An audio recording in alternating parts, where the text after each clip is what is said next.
अस्सलाम वालेकुम respected students, welcome to brief explanation. जैसा कि आप जानते हैं कि मैंने एक इजी नोट्स की सीरीज़ स्टार्ट की है जिसमें मैं आपको जितने भी नई बुक्स आई हैं, जितनी भी तो नहीं, बेसिकली जो साइंस सब्जेक्ट हैं, 3 basic physics, chemistry and biology, उनका जो न्यू सिलेबस आया है उसके इजी नोट्स प्रोवाइड कर रही हूँ। उसके लिए केमिस्ट्री का चैप्टर नंबर 2 है हमारे पास, atomic structure.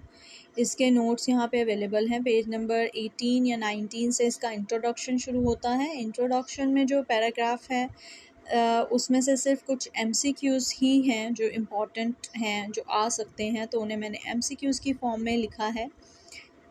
Then there is structure of atom, उसमें से जो शॉर्ट क्वेश्चंस बन सकते थे। बेसिकली शॉर्ट क्वेश्चंस में तोड़ने का मकसद ये है कि आपके पास इंफॉर्मेशन सारी रहे, आपने उसे वन वर्ड आंसर्स में पढ़ा हो या फिर वन लाइन आंसर्स में पढ़ा हो, तो आपके लिए वो इंफॉर्मेशन याद रखना थोड़ा आसान हो जाता है। क्योंकि काफ़ी सारे बच्चे ऐसे होते हैं जो कहते हैं हमें लॉन्ग में समझ नहीं आती, शॉर्ट में आ जाती है, हम शॉर्ट याद कर लेते हैं। तो फिर ये शॉर्ट याद करें और इन्हें अगर लॉन्ग में ये क्वेश्चन आ जाता है तो इन्हें इकट्ठा करके वहाँ पर लिख दें सारे जवाबों को, एंड आपका लॉन्ग शॉर्ट दोनों ही कवर हो जाएगा।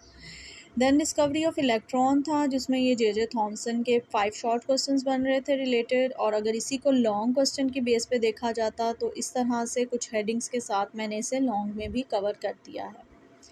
Then there is discovery of proton, ये एज इफ़ लॉन्ग क्वेश्चन नहीं है, ये शॉर्ट क्वेश्चन में ही आता रहा है, तो इसको हमने शॉर्ट की तरह ही डाला है।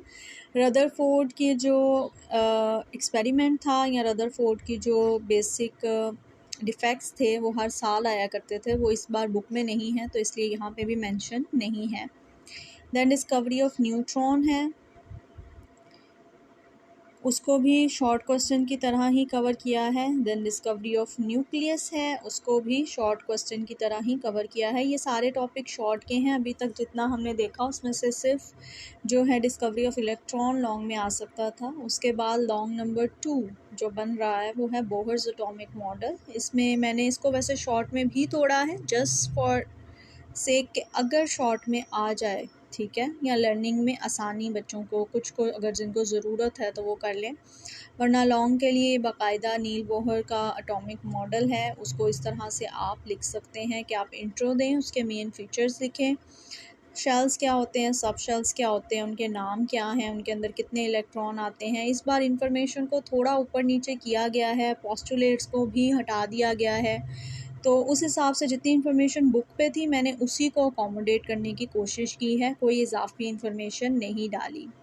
इस चीज़ की आपने टेंशन नहीं लेनी कि इसमें कुछ अपने से लिखा होगा या कुछ आउट ऑफ द बुक जाएगा, कुछ नहीं, ये सारा सिलेबस आपकी बुक से ही है।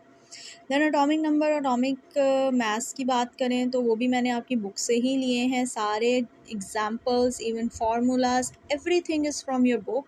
और जो इम्पोर्टेंट हैं उन चीज़ों को उठाया गया है, या फिर जो क्वेश्चन ऐसे हैं जिनमें से लॉन्ग क्वेश्चन आ सकता है उनको मैंने ज़्यादा शॉर्ट में कवर किया है, ताकि अगर आपको वो एज शॉर्ट याद है तो आप जब लिखें तो इतनी लेंथ हो जाए कि आपके लॉन्ग क्वेश्चन के भी मार्क्स इक्वली डिज़र्विंग हो उस लेंथ के लिए।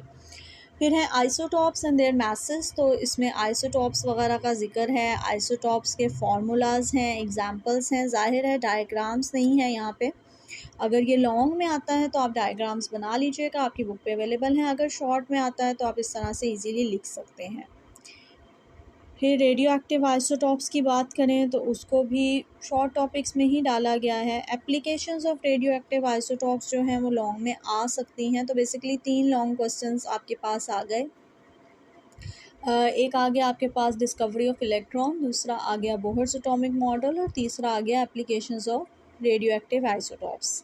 इनको शॉर्ट क्वेश्चन में भी कवर किया गया है और लॉन्ग क्वेश्चन में भी कवर किया गया है। लॉन्ग में बेसिकली इन्हीं सारे शॉर्ट्स को इकट्ठा करके आप लिखते हैं, हेडिंग्स बना लें ताकि लेंथ जो है वो इंक्रीज़ हो सके, ठीक है। उसके बाद ionisation of atoms by radioactive source, ये है एक्सप्लेन हुआ। रिलेटिव एटॉमिक मास एक इम्पॉर्टेंट शॉर्ट क्वेश्चन रहा है हमेशा से, अब ये एक पूरा टॉपिक बनकर आया है और मैंने टॉपिक को शॉर्ट क्वेश्चंस में इसीलिए बांटा है कि आपके लिए याद करना आसान हो जाए। एग्जाम्पल्स भी आपकी बुक से ही ली गई हैं, तो डोंट वरी। फिर रिलेटिव एटॉमिक मास मेजर कैसे करते हैं, वो फार्मूला से लेकर सब कुछ आपकी बुक से ही लिया गया है। आई होप ये वीडियो आपको किसी ना किसी तरह से हेल्प आउट करे और आप पेपर्स की बहुत अच्छे से तैयारी कर सकें। अगर आपको मेरी वीडियो पसंद आई है और आप इधर तक वीडियो देख चुके हैं तो प्लीज़ चैनल को सब्सक्राइब कर दीजिएगा, वीडियो को लाइक करें और अपने दोस्तों के साथ शेयर करें ताकि हर एक की हेल्प हो सके और आप सब अच्छे से एग्ज़ाम्स के लिए प्रिपेयर कर सकें। जज़ाकल्लाह।